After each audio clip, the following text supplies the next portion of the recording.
രാമ രാമ ഹരേ ഹരേ ഹരേ കൃഷ്ണ കൃഷ്ണ ഹരേ ഹരേ ഹരേ ഹരേ കൃഷ്ണ രാമ കൃഷ്ണ രാമ ഹരേ ഹരേ രാമ ഹരേ രാമ രാമ രാമ ഹരേ ഹരേ ഹരേ രാമ കൃഷ്ണ ഹരേ രാമ രാമ രാമ ഹരേ ഹരേ ഹരേ കൃഷ്ണ കൃഷ്ണ ഹരേ കൃഷ്ണ ഹരേ ഹരേ ഹരേ ഹരേ ഹരേ രാമ രാമ ഹരേ ഹരേ രാമ രാമ രാമ രാമ ഹരേ കൃഷ്ണ ഹരേ കൃഷ്ണ. ഓം നമോ ഭഗവതേ വാസുദേവായ.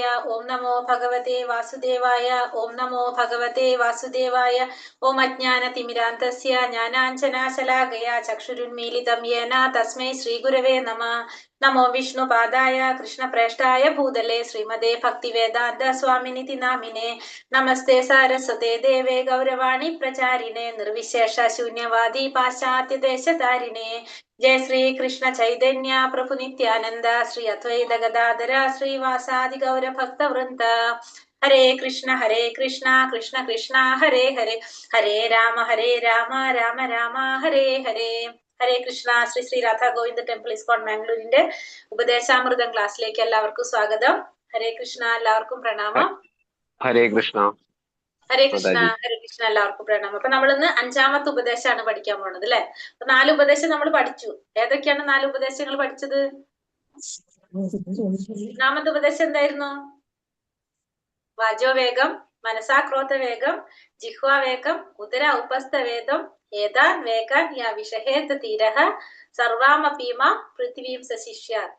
അല്ലെ? അതായത് ഒരു ഗുരുവിന് എങ്ങനെയൊക്കെയാണ് ശിഷ്യന്മാരെ സ്വീകരിക്കാൻ സാധിക്കുക, എങ്ങനെയുള്ള ഒരു ഗുരുവിനാണ് ശിഷ്യരെ സ്വീകരിക്കാനായിട്ട് സാധിക്കുക, ഒരു ഗുരുവിന് വേണ്ട യോഗ്യതകളാണ് നമ്മൾ 1ാമത്തെ ഉപദേശത്തിൽ കണ്ടത്. ഓർമ്മയുണ്ടോ? എന്താണെന്ന് പറയാൻ പറ്റുമോ? എന്തൊക്കെയാണ്? വാക്ക് എന്താ പറയാ? വാചോ വേഗം, മനസാ ക്രോധ വേഗം. വാക്ക്, മനസ്സ്, ക്രോധം, 3 കാര്യങ്ങള്. ഫസ്റ്റത്തെ വരില്ലേ? വാക്ക്, മനസ്സ്, ക്രോധം. പിന്നെ ജിഹ്വ, ഉദരം, ഉപസ്ഥം. 2ാമത്തില് ജിഹ്വ, ഉദരം, ഉപസ്ഥം. ഈ 6 കാര്യങ്ങളുടെ ത്വരയെ നിയന്ത്രിക്കാൻ സാധിക്കുന്ന വ്യക്തി ധീരനാണ്. ആ വ്യക്തിക്ക് ഈ ഭൂമിയെ മുഴുവൻ ശിഷ്യപ്പെടുത്താനായിട്ട് സാധിക്കും. അതാണ് 1ാമത്തെ ഉപദേശം നമ്മൾ പഠിച്ചത് അല്ലേ? ഏതൊക്കെയാണ് 6 കാര്യങ്ങളാണ് നമ്മൾ പറഞ്ഞു നിയന്ത്രിക്കാൻ? ഏതൊക്കെയാണ്? സംസാരം, വാക്ക്, സംസാരം, മനസ്സിന്റെ ത്വരകള്, നാവ്, ഇത് എല്ലാവരും ജനനേന്ദ്രിയത്തിന്റെ ത്വര, നാവിന്റെ ത്വര. വരുന്നില്ലല്ലോ, അല്ലെങ്കിൽ ഇവിടെ ഭയങ്കര ഒച്ച കേൾക്കാലോ. നിങ്ങൾ പറയുന്നതൊക്കെ കേൾക്കാറുണ്ടല്ലോ ഇവിടെ. സംസാരിക്കാനുള്ള ത്വരകള്, സംസാരിക്കുന്നതിന് ത്വര, മനസ്സിന്റെ ഉദരത്തിന്റെ ത്വരകളെ സഹിക്കാൻ കഴിവുള്ള ആൾക്ക് ശിഷ്യത്വ ഗുരുവാകാനുള്ള യോഗ്യതയുണ്ട് അല്ലെ? അപ്പൊ വാക്ക്, മനസ്സ്, ക്രോധം, ജിഹ്വ, ഉദരം, ഉപസ്ഥം. 6 കാര്യങ്ങൾ മനസ്സിൽ വെക്കുക. വാക്ക്, മനസ്സ്, ക്രോധം, ജിഹ്വ, ഉദരം, ഉപസ്ഥം. ഈ 6 കാര്യങ്ങൾ നിയന്ത്രിക്കാൻ സാധിക്കുന്ന വ്യക്തി ധീരനായിരിക്കും. സാധിക്കും, ഗുരുവാകാൻ സാധിക്കും, അല്ലെങ്കിൽ ശിഷ്യപ്പെടുത്താനായിട്ട് മറ്റുള്ളവരെ ശിഷ്യപ്പെടുത്താനുള്ള കഴിവുള്ളവനായിരിക്കും. അതാണ് നമ്മൾ 1ാമത്തെ ഉപദേശത്തില് നമ്മൾ കണ്ടത്. 2ാമത്തെ ഉപദേശം എന്താ പറഞ്ഞത്? അമിതമായ ഭക്ഷണം, ഭക്തി നശിച്ചു പോകുന്ന കാര്യങ്ങൾ.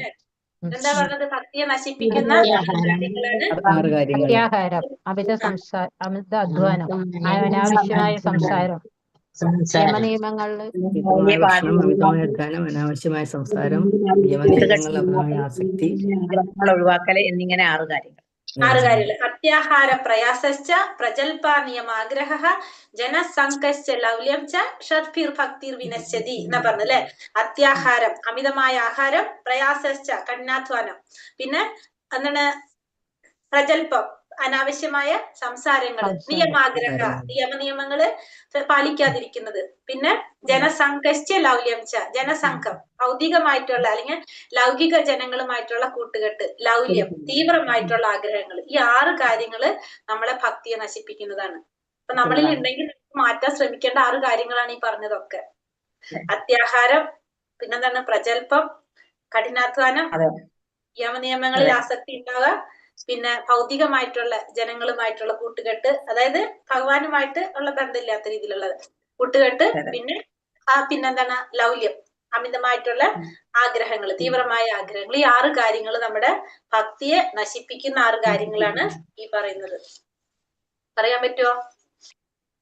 3ാമത്തെ നാളെ വരുന്ന ഞാൻ വീട്ടിൽ ഉത്സാഹം കൊണ്ടും അമിതമായ ഭക്ഷണം, അമിതമായ അധ്വാനം, യമനിയമങ്ങളിൽ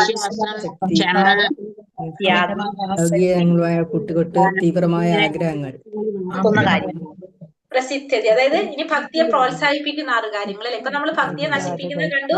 ഇനി പ്രോത്സാഹിപ്പിക്കുന്ന 6 കാര്യങ്ങൾ ഏതാണ്? ഉത്സാഹ, നിശ്ചയ, ഉത്സാഹം, വിശ്വാസം, ക്ഷമ, ക്ഷമ, ഭക്തിയുത ഭക്തിയുത സേവനം, സേവനങ്ങളിൽ അനുഗുണം പ്രവർത്തിക്കുന്നത്, അപക്ഷവേദ സംസർഗം, പൂർവാചാര്യരുടെ പൂർവാചാര്യന്മാരുടെ കാൽപ്പടികൾ കാലടിപ്പാടുകൾ കൊണ്ടുവരിക, പിന്തുടരുക. 6 കാര്യങ്ങൾ കൊണ്ട് ഭക്തിയുത സേവനങ്ങൾ പ്രോത്സാഹിപ്പിക്കാൻ സാധിക്കും. അതൊക്കെയാണ് ഉത്സാഹം വേണം. നമുക്ക് ഭക്തിയിൽ ആദ്യം വിശ്വാസം, വേണ്ടതാണ് നമുക്ക് ഉത്സാഹം ഉണ്ടായിരിക്കണം. ഉത്സാഹം പിന്നെ ഉണ്ടായിരിക്കണം. നിശ്ചയം, വിശ്വാസം ഉണ്ടായിരിക്കണം ഭഗവാനിൽ. വിശ്വാസം. പിന്നെ ധൈര്യം, ക്ഷമ, ഈ 3 ക്ഷമ. കാര്യങ്ങൾ നമുക്ക് ഉണ്ടായിരിക്കണം. പിന്നെ നമ്മള് ഭക്തിയുടെ സേവനത്തിന് അനുകൂലമായിട്ടുള്ള പ്രവർത്തനങ്ങൾ ചെയ്തുകൊണ്ടിരിക്കുക. പിന്നെ നേരത്തെ പറഞ്ഞ പോലെ തന്നെ ഭൗതികമായിട്ടുള്ള ഭക്തന്മാരുമായുള്ള സംസർഗം ഭക്തന്മാരുമായിട്ടുള്ള കൂട്ടുകെട്ട്, അത് രണ്ടിലും വരുന്നുണ്ട്. ഭക്തിയെ നശിപ്പിക്കുന്നതും പറയുന്നുണ്ട്, ഭക്തിയെ പ്രോത്സാഹിപ്പിക്കുന്നതിൽ നമുക്ക് എന്ത് വേണം? ഇവരായിട്ടുള്ള കൂട്ടുകെട്ട് ഒഴിവാക്കണം. കൂട്ടുകെട്ട് ഒഴിവാക്കണം. ഭക്തന്മാരുമായിട്ടുള്ള സംഘം, സത്സംഗം നമുക്ക് വേണം. പിന്നെ സംഘത്യാഗം, ആ ഭക്തന്മാരുടെ സംഘം ഒഴിവാക്കുക. സതോവൃത്തെ, ആചാര്യന്മാരുടെ കാലടികൾ പിന്തുടരുക. അവര് പറയുന്നത് അനുസരിച്ച് അവരുടെ പിന്നാലെ പോകുക.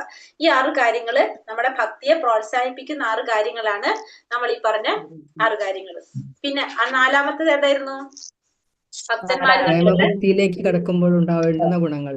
പ്രേമഭക്തിയിലേക്ക് കടക്കുമ്പോൾ പ്രേമഭക്തിയിലേക്ക് കടക്കുമ്പോൾ വേണ്ടുന്ന ഗുണങ്ങള്. എങ്ങനെയാണ് വേണ്ടത്? ഭക്തന്മാരുമായിട്ടുള്ള ബന്ധം എങ്ങനെയായിരിക്കണം? ദാനം ചെയ്യുക, ദാനം വാങ്ങുക, ഭഗവാന്റെ പ്രസാദം കഴിപ്പിക്കുക, ഭഗവാനെ കുറിച്ച് രഹസ്യങ്ങൾ പറഞ്ഞു കൊടുക്കുക, ചോദിച്ച് മനസ്സിലാക്കുക അല്ലെ. അതായത് ദദാതി പ്രതിഗൃഹണാതി ഗുഹ്യമാഖ്യാതി പൃച്ഛതി ഭുങ്ക്തേ ഭോജയതേ ചൈവ ഷഡ്വിധം പ്രീതി ലക്ഷണം. ഭക്തന്മാര് തമ്മിൽ എങ്ങനെയായിരിക്കണം? നമ്മള് ദാനം കൊടുക്കാൻ വേണം, സ്വീകരിക്കാൻ വേണം, പ്രസാദം കൊടുക്കാൻ വേണം, കഴിക്കാൻ വേണം, പിന്നെ രഹസ്യമായ കാര്യങ്ങള് ചോദിച്ചറിയാൻ വേണം, പറഞ്ഞു കൊടുക്കാൻ വേണം.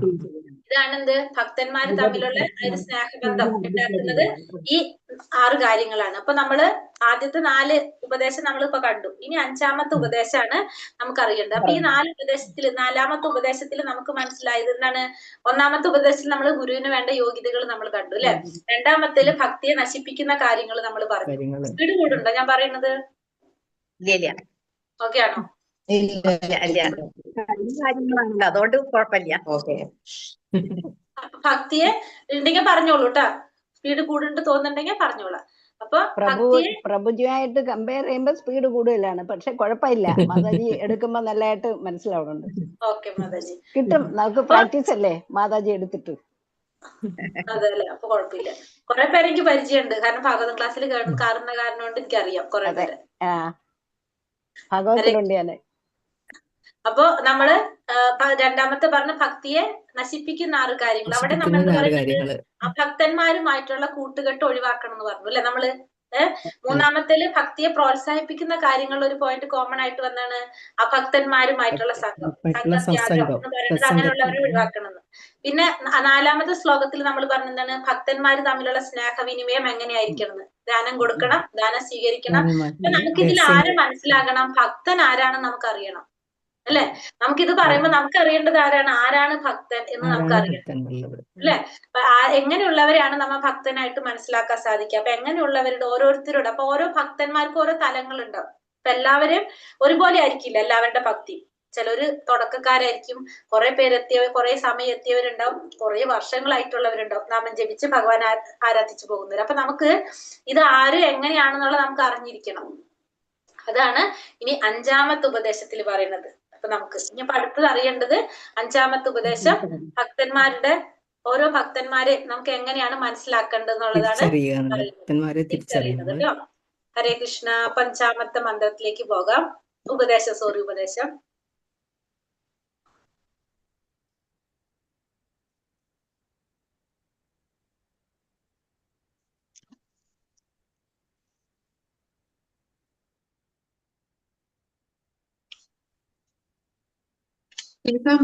പറ്റുന്നുണ്ടോ? മാതാജി പോയോ? ഇല്ല മാതാജി, ഷെയർ ചെയ്യാനായിട്ട് എടുത്തത്. ഹരേ കൃഷ്ണ. ഉപദേശാമൃതത്തിലെ 5-മത്തെ ഉപദേശം.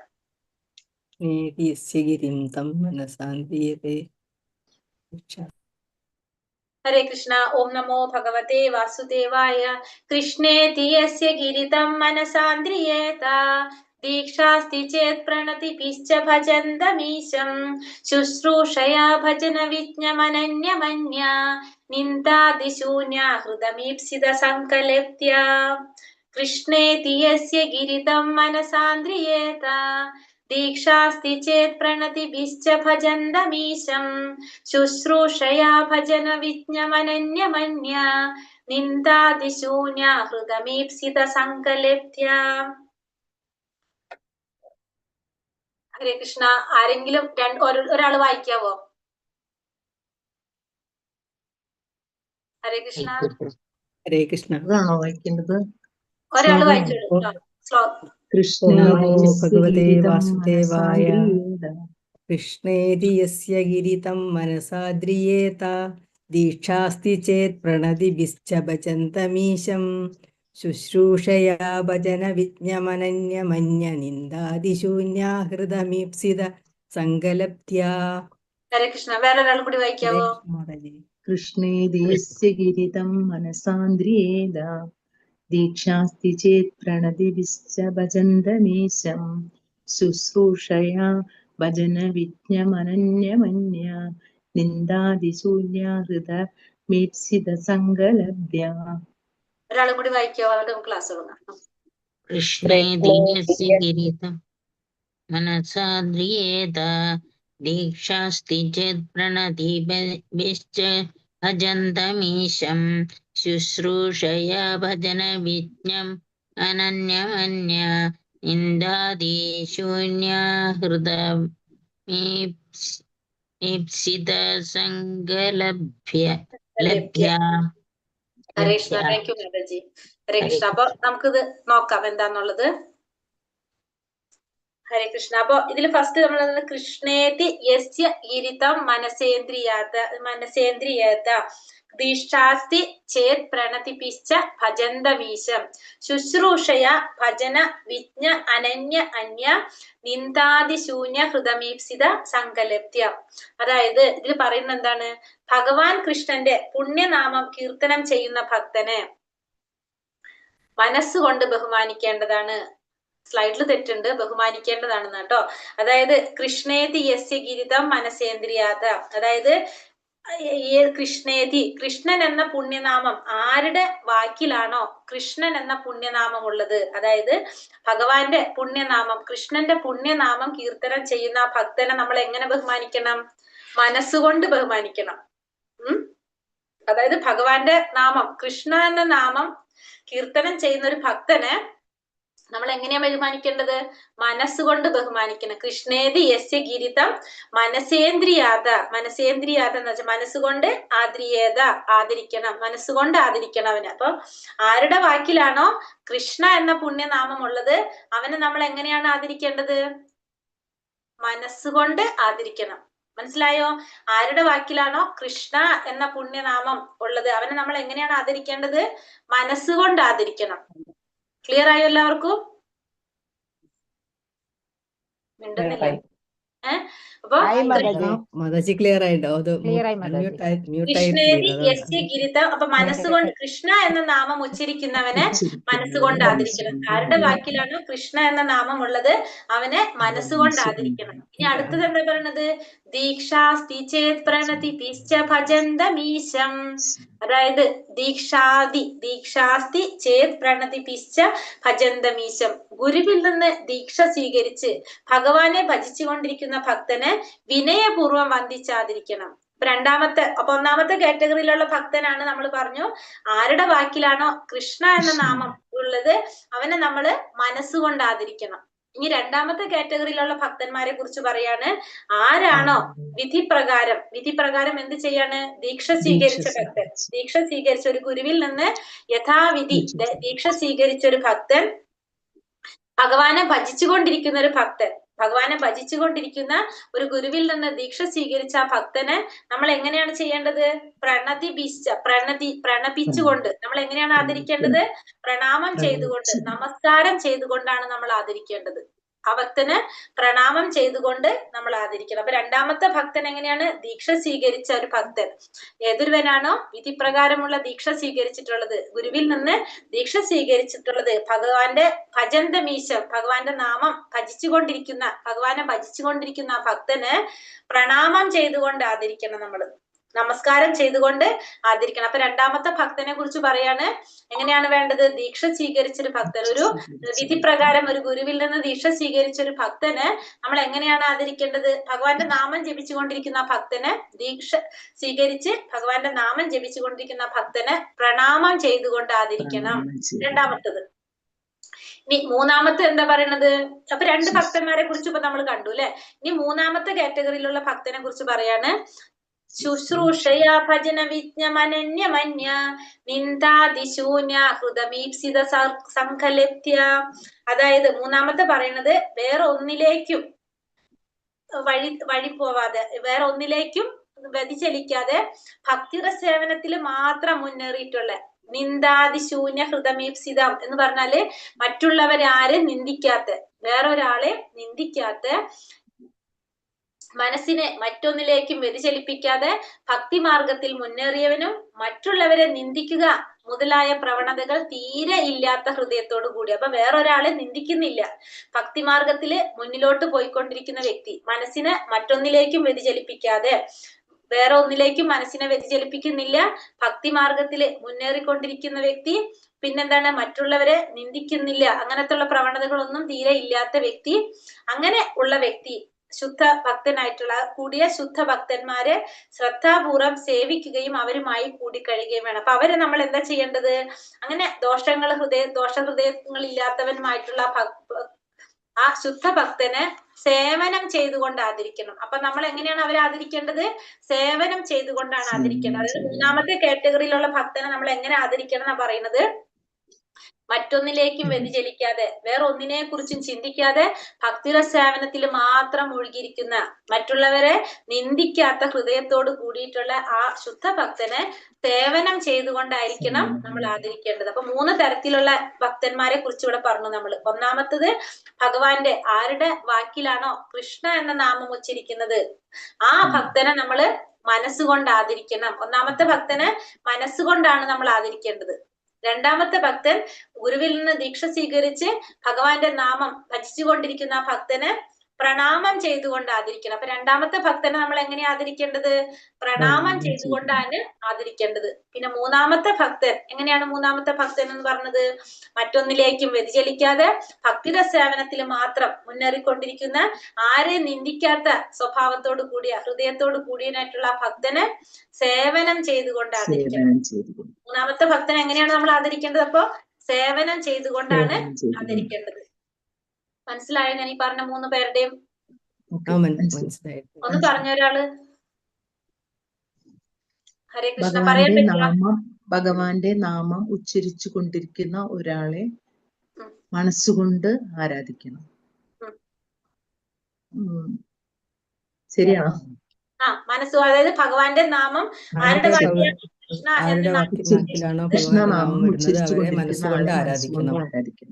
അവരെ മനസ്സുകൊണ്ട് ആദരിക്കണം. രണ്ടാമത്തത് ഗുരുവിൽ നിന്നും ദീക്ഷ സമ്പാദിച്ച് ഭഗവാനെ ഭജിച്ചുകൊണ്ടിരിക്കുന്ന ഭക്തനെ വിനയപൂർവ്വം നമ്മൾ ആദരിക്കണം, പ്രണാമം ചെയ്തുകൊണ്ട് ആദരിക്കണം. അവരെ നമ്മൾ പ്രണാമം ചെയ്തുകൊണ്ട് ആദരിക്കണം. ഇനി മൂന്നാമത്തെ മറ്റുള്ളവരെ നിന്ദിക്കാനുള്ള പ്രവണതയൊന്നും ഇല്ലാത്ത ഹൃദയത്തോട് കൂടിയവനെ ശുദ്ധഭക്തന്മാരെ ശ്രദ്ധാപൂർവം സേവിക്കുകയും വേണം. സേവനം ചെയ്തുകൊണ്ട് ആദരിക്കണം. 3 തരത്തിലുള്ള ഭക്തന്മാരെ കുറിച്ച് നമ്മളിവിടെ പറഞ്ഞു അല്ലെ. ഒന്നാമത്തെ ഭക്തനെ നമ്മൾ എങ്ങനെ ആദരിക്കേണ്ടത്? ഒന്നുകൂടി പറഞ്ഞ ഓരോരുത്തർ പറയാം. ഒന്നാമത്തെ ഭക്തനെ മനസ്സുകൊണ്ട് ആദരിക്കണം. രണ്ടാമത് നമസ്കാരങ്ങൾ കൊണ്ട് ആദരിക്കണം.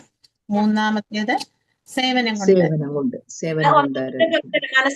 മനസ്സുകൊണ്ട് ആദരിക്കേണ്ട ഭക്തർ എങ്ങനെയുള്ളവരാണ്? കൃഷ്ണനാമം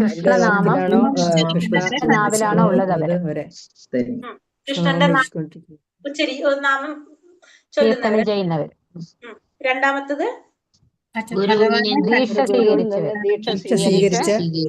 നിന്ന് ദീക്ഷ സ്വീകരിച്ച ഭക്തനെ ഭക്തൻ വിനയപൂർവ്വം വന്ദിച്ചാദരിക്കണം. നമസ്കരിക്കണം. വിനയപൂർവ്വം പ്രണമിക്കണം. ദീക്ഷ സ്വീകരിക്കുകയും ചെയ്തു, പിന്നെ ഭഗവാന്റെ നാമം ഭജിച്ചുകൊണ്ടിരിക്കുന്നുണ്ട്. ഭജിച്ചുകൊണ്ടിരിക്കുന്നതാണ് നമസ്കാരം ചെയ്യണം. പ്രണാമം ചെയ്തുകൊണ്ട് പ്രണാമം ചെയ്യണം. നമസ്കാരം മൂന്നാമത്തെ സേവനം ചെയ്യണം. ഭക്തിമാർഗത്തിൽ മനസ്സിനെ മുന്നേറിയവനും മറ്റുള്ളവരിലേക്ക് മറ്റുള്ളവരെ വ്യാപിക്കാതെ, നിന്ദിക്കാതിരിക്കുകയും ചെയ്യുന്ന ഭക്തനെ സേവനം ശ്രദ്ധാപൂർവ്വം സേവിക്കണം. ശുദ്ധഭക്തന്മാരെ ശ്രദ്ധാപൂർവ്വം സേവിക്കുകയും അവരെ സേവനം ചെയ്തുകൊണ്ടിരിക്കണം അല്ലെ? അപ്പൊ ഇതില് അവരുടെ കൂടെ കഴിയുകയും വേണം. അതെ, അവരെ കൂടെ കഴിയും വേണം നമുക്ക്. അപ്പൊ നമ്മള് എന്താണ് പറയുക, ഒന്നാമത്തെ കാറ്റഗറിയിലുള്ള ഭക്തരെ നമ്മൾ മനസ്സിലാക്കുക, ഭഗവാന്റെ നാമം ജപിച്ചുകൊണ്ടിരിക്കുകയാണെങ്കിൽ ഭഗവാന്റെ നാമം കൃഷ്ണ എന്നൊരു വാക്ക് ഉച്ചരിച്ചു കഴിഞ്ഞാൽ, കൃഷ്ണ എന്ന വാക്ക് തന്നെ ഭഗവാന്റെ കാരുണ്യമില്ലാതെ നമുക്ക് പറയാൻ സാധിക്കില്ല. കൃഷ്ണ എന്ന് പറയണമെങ്കിൽ എന്ത് വേണം? ഭഗവാന്റെ കാരുണ്യമില്ലാതെ കൃഷ്ണ എന്ന് പറയാൻ സാധിക്കില്ല. അപ്പൊ ആ ഭക്തനെ നമ്മൾ എപ്പോഴും മനസ്സുകൊണ്ട് ആദരിച്ചുകൊണ്ടേയിരിക്കണം. നമ്മൾ ഒരിക്കലും ആരെ നിന്ദിക്കാനായിട്ട് പാടില്ല. രണ്ടാമത്തെ കാറ്റഗറി എന്താണ്? ഗുരുവിൽ നിന്ന് ദീക്ഷ സ്വീകരിച്ച് ഭഗവാന്റെ നാമം ജപിച്ചുകൊണ്ടിരിക്കുന്ന ആ ഭക്തനെ പ്രണാമം ചെയ്തുകൊണ്ട് നമ്മൾ വിനയപൂർവ്വം ആദരിക്കണം. മൂന്നാമത്തെ ഭക്തൻ എന്ന് പറഞ്ഞത് ശുദ്ധ ഭക്തന്മാരെ കുറിച്ച് പറയുന്നത് എന്താണ്? എപ്പോഴും ഭഗവാന്റെ നാമം ജപിച്ചുകൊണ്ടിരിക്കുന്നവരും ഭക്തിയുത സേവനത്തിൽ ഏർപ്പെട്ടുകൊണ്ടിരിക്കുന്നവരും മറ്റുള്ളവരെ നിന്ദിക്കാത്ത കൂടിയനുമായിട്ടുള്ള ആ ഭക്തനെ നമ്മള് സേവനം ചെയ്തുകൊണ്ടായിരിക്കണം ആദരിക്കേണ്ടത്. അപ്പൊ ഈ 3 പേർക്കും ഓരോ പേരുകളുണ്ട്. ഈ 3 തരം ഭക്തന്മാർക്കും നമ്മൾ ഓരോ പേരുകൾ പറയും. ഒന്നാമത്തത് കനിഷ്ഠ ഭക്തർ, ഫസ്റ്റത്തെ കനിഷ്ഠ ഭക്തര്. രണ്ടാമത്തത് മധ്യമ ഭക്തര്. മൂന്നാമത്തത് ഉത്തമ ഭക്തര്. മൂന്ന് തരത്തിൽ പറയും. ഒന്ന് കനിഷ്ഠ ഭക്തര്, രണ്ടാമത്തത് മധ്യമം, മൂന്നാമത്തത് ഉത്തമാധികാരി, മധ്യമാധികാരി, കനിഷ്ഠാധികാരി എന്നും കൂടി പറയാം. അങ്ങനെ 3 തരത്തില് പറയാം ഇവരെ. നമുക്ക് നോക്കാം. 6 വിധത്തിലുള്ള പ്രേമ വ്യവഹാരങ്ങൾ ബുദ്ധിപൂർവ്വം പ്രയോഗിക്കണം. വൈഷ്ണവന്മാരെ അവരുടെ യോഗ്യതയ്ക്കനുസരിച്ച് സമുചിതമായ രീതിയിൽ സമീപിക്കണം. പ്രസ്തുത പദ്യത്തിൽ കനിഷ്ഠാധികാരി, മധ്യമാധികാരി, ഉത്തമാധികാരി എന്നിങ്ങനെ 3 തരത്തിലുള്ള ഭക്തന്മാരോട് നാം എങ്ങനെ പെരുമാറണമെന്ന് നിർദ്ദേശിച്ചിരിക്കുന്നു. അപ്പൊ ഈ നമ്മൾ ഈ പറഞ്ഞ 3 തരത്തിലുള്ളവർക്ക് പേര് പറയാണ്. അപ്പൊ ആദ്യത്തെ നമ്മൾ പറഞ്ഞ എന്താണ്? കൃഷ്ണ എന്ന നാമം ഉച്ചരിക്കുന്നവന് മനസ്സുകൊണ്ട് ആദരിക്കണം. അതാരാണ്? കനിഷ്ഠാധികാരി. കനിഷ്ഠാധികാരികള്. രണ്ടാമത്തെ കാറ്റഗറി എന്താ നമ്മൾ പറഞ്ഞത്? രണ്ടാമത്തത് എങ്ങനെയുള്ളവരാണ്? ഗുരുവിൽ നിന്നും ദീക്ഷ സ്വീകരിച്ചിട്ടുള്ള നാമാർച്ചന ചെയ്യുകയും ദീക്ഷ സ്വീകരിച്ചിട്ടുള്ളതായ ഭക്തന്മാരെ അവരെ നമ്മൾ എങ്ങനെ ആദരിക്കണം? മധ്യമാധികാരിയാണ് അല്ലെ? അവരെ നമ്മള് പ്രണാമം ചെയ്തുകൊണ്ട് ആദരിക്കും. അവര് എന്ത് പറയും? മധ്യമാധികാരി എന്ന് പറയും. മധ്യമാധികാരി എന്ന് പറയും. മൂന്നാമത്തെ കാറ്റഗറി ഏതാണ്? ഉത്തമാധികാരി. അവര് മറ്റുള്ളവരെ ഉപദ്രവിക്കുകയോ മറ്റുള്ളവർക്ക് നിന്ദിക്കുന്ന പ്രവർത്തികളൊന്നും ചെയ്യില്ല. ഉപദ്രവിക്കും നമ്മൾ പറയണ്ട, നിന്ദിക്കാന്ന് പറയാം. കാരണം മറ്റുള്ളവരെ നിന്ദിക്കുക. ഇപ്പൊ നമുക്കൊക്കെ എന്ത് പറയും? നമ്മളിപ്പോ ചിലപ്പോ ആരെങ്കിലും കാണുമ്പോ ചിലപ്പോ എന്തെങ്കിലും കുറ്റമൊക്കെ പറഞ്ഞു പോകും. അവരെ നമ്മൾ നെഗറ്റീവ് ഒക്കെ നമ്മൾ കണ്ടുപോകാം. പക്ഷെ ഉത്തമാധികാരി എന്ത് കാണില്ല? അവര് നെഗറ്റീവ് കാണില്ല. എല്ലാതും പോസിറ്റീവായിട്ട് ഉത്തമാധികാരി കാണുള്ളൂ. നമ്മളിപ്പോ സ്വാഭാവികമായിട്ട് നമ്മളിപ്പോ ആരെങ്കിലും കണ്ട് എന്തെങ്കിലുമൊക്കെ നമ്മൾ പറഞ്ഞു പോകും. അത് മധ്യമാധികാരി, കനിഷ്ഠാധികാരി ഒക്കെ അത് ചെയ്യും. പക്ഷെ ഉത്തമാധികാരി ഒരിക്കലും അങ്ങനെ കാണില്ല. അതാണ് ഉത്തമാധികാരിയുടെ പ്രത്യേകത. അപ്പൊ ഇങ്ങനെ 3 തരത്തിലുള്ള ഭക്തന്മാരെ കുറിച്ച് മനസ്സിലായി. നമുക്ക് അവരുടെ പേരുകൾ നമ്മൾ പഠിച്ചു. കനിഷ്ഠാധികാരി, മധ്യമാധികാരി, ഉത്തമാധികാരി. 3 തരത്തിലുള്ള ഭക്തന്മാരോട് നാം എങ്ങനെ പെരുമാറണം എന്നാണ് ഇപ്പോൾ നമുക്ക് മനസ്സിലാക്കി തന്നത്. ഗുരുവിൽ നിന്ന് ഹരിനാമം ഉച്ചരിച്ചതിൽ പ്രാരംഭ ഉപദേശം നേടിയ നവാഗതരാണ് കനിഷ്ഠാധികാരി. ഇദ്ദേഹത്തിന് കനിഷ്ഠ വൈഷ്ണവൻ എന്ന് കരുതി മനസ്സിൽ ആദരവ് പുലർത്തണം. അപ്പൊ ഗുരുവിൽ നിന്ന് ഹരിനാമം ഉച്ചരിക്കുക. അതായത് നമ്മുടെ ഇപ്പൊ ക്ലാസ്സിൽ നമ്മളിപ്പോ 18 ദിവസത്തെ ഭഗവത്ഗീത ക്ലാസ്സിൽ കയറിയിട്ട് നമ്മളിപ്പോ അവരുടെ അടുത്ത് നാമം ജപിക്കാനായിട്ട് പറയുന്നു.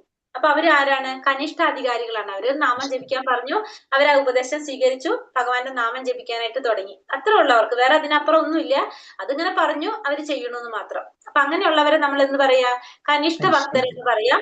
അവരെ നമ്മള് മനസ്സിൽ അവരോട് ആദരവ് പുലർത്തണം. ശരിയായ ആചാര്യനിൽ നിന്ന് ഭക്തിമാർഗത്തിൽ ഉപദേശ ദീക്ഷ നേടി ഭഗവാനെ സേവിക്കുന്നതിൽ വ്യാപരിച്ചിരിക്കുന്നവരാണ് മധ്യമാധികാരി. രണ്ടാമത്തെ കാറ്റഗറി എങ്ങനെയാണ്?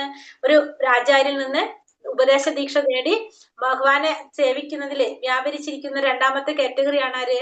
മധ്യമ അധികാരി എന്ന് പറയുന്നത്. അപ്പൊ ദീക്ഷ സ്വീകരിച്ചു, ഭക്തിമാർഗത്തിൽ മുന്നേറിക്കൊണ്ടിരിക്കുകയാണ്, ഭഗവാന്റെ നാമം ജപിച്ചുകൊണ്ടിരിക്കുന്നവരാണ് ആര്? മധ്യമാധികാരി. ഇനി മൂന്നാമത്തത് എങ്ങനെയാണ്? ഭഗവത് ഭക്തിയിൽ ബഹുദൂരം പുരോഗമിച്ച സമുന്നതനായ ഒരു ഭാഗവതനാണ് ആര്?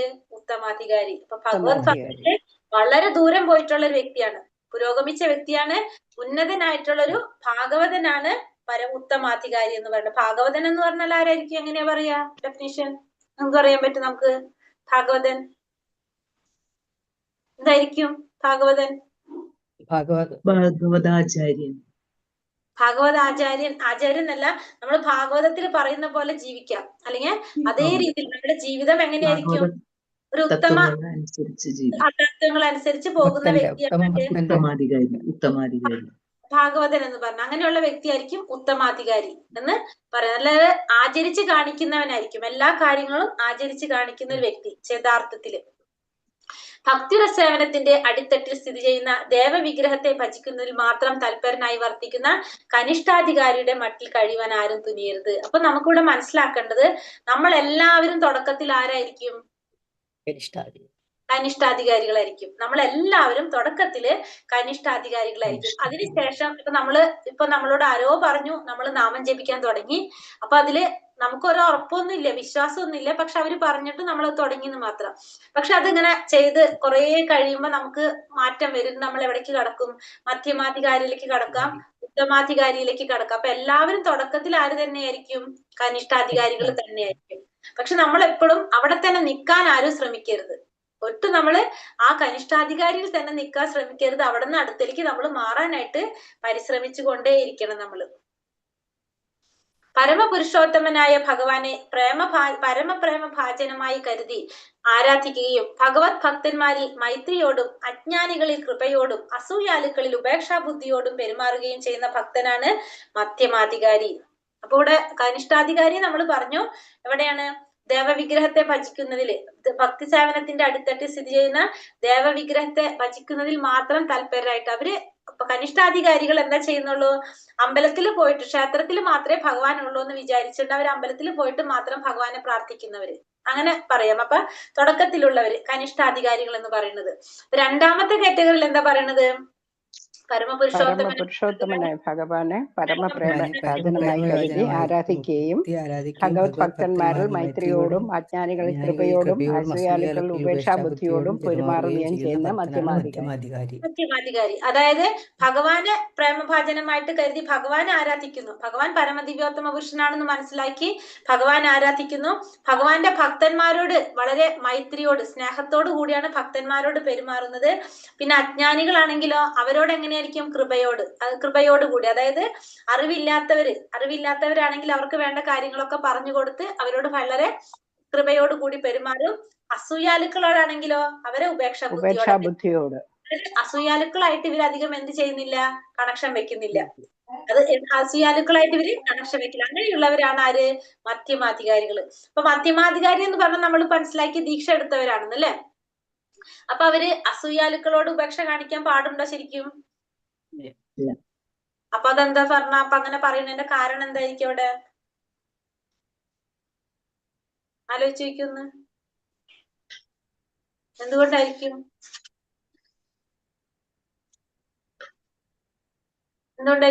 അതായത് അസൂയാലുക്കള് ഭഗവാനെ കുറിച്ച് നല്ലത് പറയോ? ഇല്ല. അവര് ഭഗവാനെ കുറിച്ച് നെഗറ്റീവ് തന്നെ പറഞ്ഞുകൊണ്ടിരിക്കും അല്ലെ. ഇപ്പൊ നമ്മളിപ്പോ അവരോട് സംസാരിക്കാൻ നിന്ന് കഴിഞ്ഞാൽ ഒന്നുകിൽ നമുക്ക് എന്ത് സാധിക്കണം? അവരോട് തർക്കിച്ച് ജയിക്കാൻ നമുക്ക് സാധിക്കണം. അത് സാധിക്കാൻ പറ്റില്ല എന്ന് വെച്ചിട്ടുണ്ടെങ്കിൽ അവരെന്ത് പറഞ്ഞുകൊണ്ടിരിക്കും? ഭഗവാനെ കുറിച്ച് നെഗറ്റീവ് പറഞ്ഞുകൊണ്ടേയിരിക്കും. അപ്പൊ നമ്മൾ ഒരിക്കലും ഒരാൾക്കും എന്തിനുള്ള അവസരം കൊടുക്കരുത്? ഭഗവാനെ കുറിച്ച് നെഗറ്റീവ്സ് പറയാനുള്ള അവസരം കൊടുക്കരുത്. ഭഗവാനെ കുറിച്ച് അങ്ങനത്തെ സംസാരങ്ങൾക്കുള്ള അവസരം നമ്മൾ കൊടുക്കരുത്. അപ്പൊ അതുകൊണ്ട് മധ്യമാധികാരി എന്ത് ചെയ്യണ്? മധ്യമാധികാരി അവിടെ നിന്ന് മാറുന്നതിന്റെ കാരണം അവർക്ക് പ്രോബ്ലം ഇല്ലാതിരിക്കാനാണ് ചെയ്യുന്നത്. അതായത് ഭഗവാനെ കുറിച്ച് എന്താണ് അസൂയാലുക്കൾ ഇങ്ങനെ ഭഗവാനെ കുറിച്ച് പറയുമ്പോ സ്വാഭാവികമായിട്ടും എന്താണ് വരുന്നത് അവിടെ? ഭഗവാന്റെ ദേഷ്യം ഭഗവാൻ അവരോട് പ്രശ്നം വരാണ് ചെയ്യുന്നത് അല്ലെ? അപ്പൊ അത് ഒഴിവാക്കാം. പിന്നെ അവർക്കും എന്താണ് ഭഗവാനോട് ഒന്നും കൂടി അവര് ഭഗവാനിൽ നിന്ന് അകലാണ് ചെയ്യുന്നത്. അപ്പൊ അത് ഒഴിവാക്കാൻ വേണ്ടിട്ട് എന്ത് ചെയ്യും? മധ്യകാരികള് ഈ ഇത്തരത്തിലുള്ളവരെ ഉപേക്ഷാ ബുദ്ധിയിലുള്ളവരെ പെരുമാറുന്നത് അവരവരെ ഒഴിവാക്കാണ് ചെയ്യുന്നത്. പക്ഷെ ഇത് ആർക്ക് തിരുത്തി കൊടുക്കാൻ സാധിക്കും? ഉത്തമാധികാരിക്ക് തിരുത്താൻ സാധിക്കും. മധ്യമാധികാരിക്ക് ചെയ്യില്ല അത്. കാരണം വെച്ചിട്ടുണ്ടെങ്കില് മധ്യമാധികാരി ആര് അത്രയും വിശ്വസിക്കണം എന്നില്ല, ഇത്തരത്തിലുള്ളവർ വിശ്വസിക്കണം എന്നില്ല. പക്ഷെ ആചാര്യന്മാരെന്ന് പറഞ്ഞവർ എന്താണ്? അവർ അത്രയും ലെവലിലുള്ളവരാണ്. അപ്പൊ അതുകൊണ്ട് അവർക്ക് എന്ത് സാധിക്കും? ഇവരോട് പറയാനായിട്ട് സാധിക്കും.